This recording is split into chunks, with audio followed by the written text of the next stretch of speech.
Hey guys, so in the last video, I walked you through how to start making a mold. That was part one of the mold making process.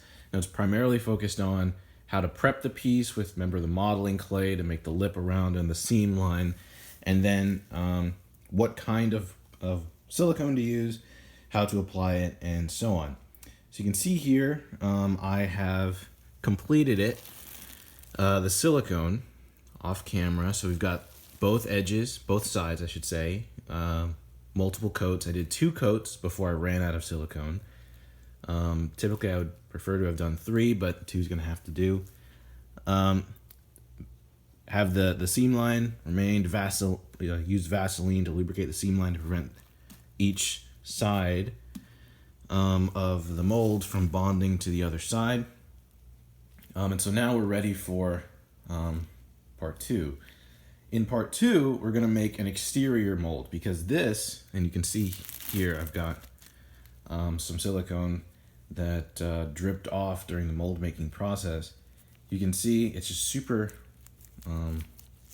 flexible. If I were to peel this pink silicone off of the helmet now and try and cast into it, it wouldn't hold its shape. It's very floppy. So in order to force the silicone to hold the general outline of the helmet, I need to make an exterior mold out of a hard material that's going to hold it down. I have an example over here. Let me show you what a finished one kind of looks like. So this is the old mold. Remember, I'm updating to make a new mold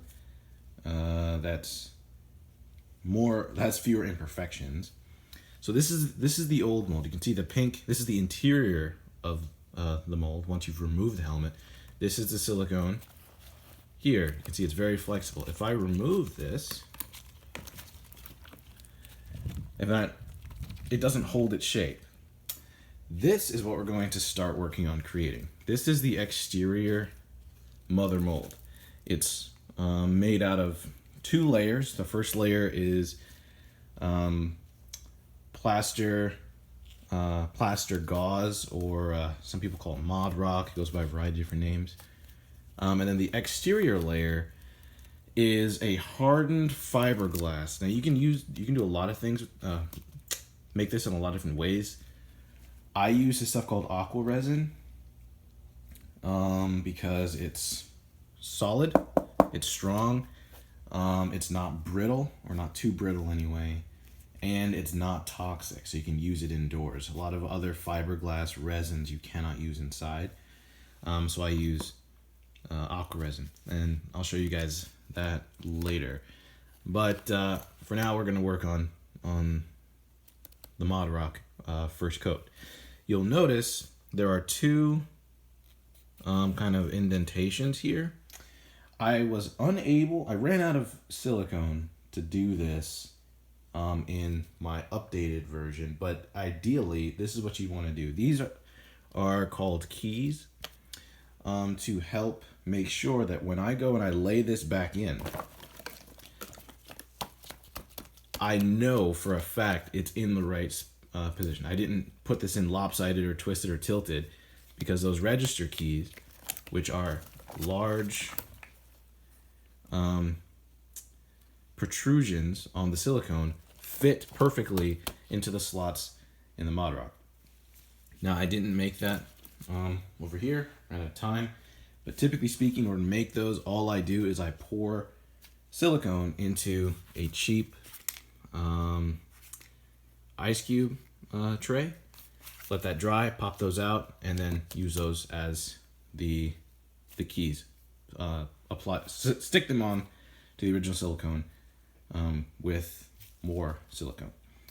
Also, you can see here that's the second half. Remember, I explained we're doing 2 halves. So the purpose, when you made the mold in 2 separate halves, you're going to put these together. So you're going to have to, just like we did with the silicone and the seam line, and do this as 2 parts. 1 half, flip it over, and do the other half. We're going to do the exact same thing with the Modroc.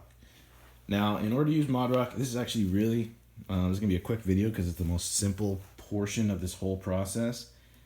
You buy it. This is what I got. I don't know, I ordered this stuff a long time ago. I bought it in bulk. This is 20 pounds of the stuff. You can tell just how much I'm almost out of it. I've made a lot of molds over the years, but it's really simple to use. It comes in large sheets. You cut these to size, so I cut them in strips.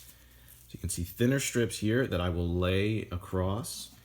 And I cut very small strips, very small sections that I can use to get detailed sections like the seam. So I pre-cut those. Then get yourself some water, and all you do, take the Modroc, soak it in the water, drape it down, smooth it out, and lay it flat. Coat the entire thing, let that dry, and then we'll come back and do the second coat. The second coat will be or aqua resin, and I'll walk through that a little bit more once I've got the Modroc on here done. Come back and show you what it looks like in the next video, and how to go about putting on the aqua resin. So just to recap really quick, I recommend buying everything in bulk, frankly. If you're going to start cosplaying, especially if you think you can do it for a while, it's so much cheaper. Just buy large bunches of it than to buy individual or smaller batches. Common sense, but I heavily recommend it.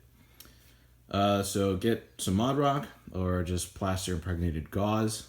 Cut it in strips. I cut 2 sizes. Pre-cut, just make my life easier as I'm going through this, because I don't want to have to stop with wet hands and then have to cut more of that stuff, because the water will start to solidify that. I want to keep that dry. So have enough cut already between your 2 sections to do the whole half. Get some hot water. It doesn't have to be hot, but get some water. Soak strip by strip in the water, and then lay it across, and you're going to build it all the way. Let that dry, and then we'll do the second coat once that's dry. All right, guys, thanks for watching. Keep checking in.